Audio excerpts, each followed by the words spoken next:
Music, I'm going to teach you how to back up WordPress. It's not a migration, I'll teach you how to make a backup.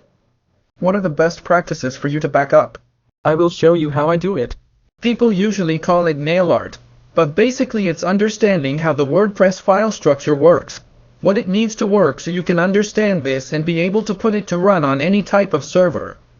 Let's start. I'll access cPanel, and when we arrive, access cPanel. cPanel is the hosting panel.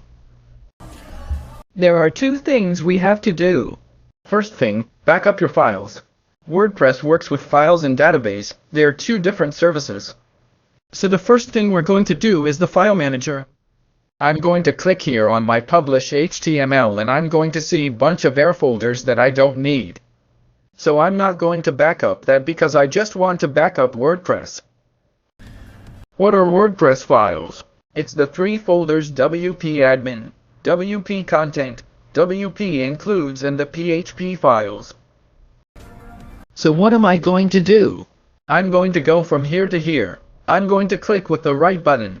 I'm going to put compress. I'm going to choose zip activation. It's going to compress for me using cPanel, the GM installer of files. When he finishes this compression, I will be able to download this file and it will be perfect. I'll have a backup of the files, then I'll just put this backup in a public HTML file, extract it, and everything will be there. That's why it's important that you download it as a zip. Do the compression, it's really worth it. And after you do this backup process, I do not recommend that you leave the zip file inside the hosting in a public way, because it's the zip file, but people can access it. So I recommend you to clean it up. Save it, play it on your account, on your Google Drive, and then clean it up. The second point that is very important to make a good backup is the database.